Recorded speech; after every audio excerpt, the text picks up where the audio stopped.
மக்கள் அனைவருக்கும் வணக்கம். சமீபத்தில் இந்தியா மற்றும் சீனா இடையே சில முக்கியமான மாற்றங்கள் நிகழ்ந்து கொண்டிருக்கின்றன. 2020 கல்வான் மோதல் நடந்த பிறகு இந்தியா சீனா உறவுகள் கடுமையாக பாதிக்கப்பட்டது. எல்லையில் பகுதியில் உயிரிழந்த வீரர்கள், ஒரு கடுமையான மோதல்கள், ஒரு பொருளாதார தடைகள் எல்லாமே நம்ம மனசுல இன்னும் புதுசா ஒரு ஏற்பட்ட காயம் போலதான் இருக்குது. ஆனா அந்த 5 வருஷத்துக்கு பின்னாடி மீண்டும் இப்போ நேரடி விமான சேவைகள், சுற்றுலா விசாக்கள், வர்த்தக பேச்சுவார்த்தைகள் அப்படின்னு ஆரம்பிச்சிருக்காங்க. இப்போ 2 நாடுகளும் மெதுவா தங்களுடைய உறவை சீர்படுத்த முயற்சி செய்யறதா நம்ம பாக்குறோம்.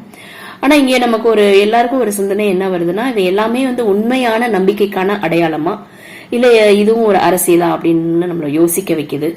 ஆனா ஒரு முக்கியமான விஷயம் இந்த இது எல்லாமே ஒரு மேல்மட்ட தொடர்புகள்ல தான் அவங்க அவங்களுடைய உறவுகளை சீர்படுத்துற மாதிரி தெரியுது. எல்லை பிரச்சனை இன்னும் தீரல.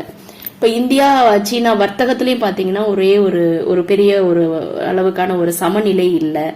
சீனாட்ட இருந்து நம்ம இறக்குமதி செய்யற பொருட்கள் $90 பில்லியன் அளவுக்கு இருக்கு. ஆனா நம்மளுடைய ஏற்றுமதி அதை விட குறைவுதான். இதனால இந்தியா இன்னும் சீனாவோட உற்பத்தியை நம்ம சார்ந்துதான் இருக்கிறோம்.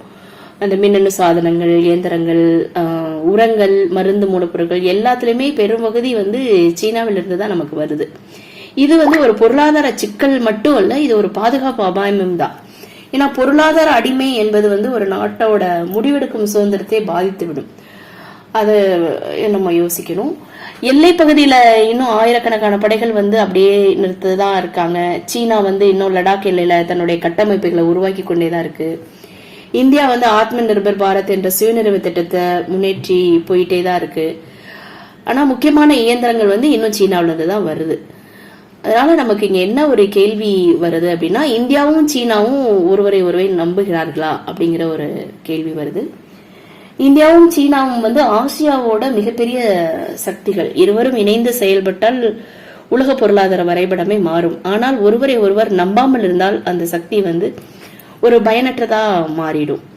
இப்போ மக்களாகி நாம சிந்திக்கக்கூடிய விஷயங்கள் என்னன்னா, நம்மளுடைய உற்பத்தி திறனை பெருக்காம சீனாவுடைய இறக்குமதியை எப்படி நம்ம குறைக்க முடியும்?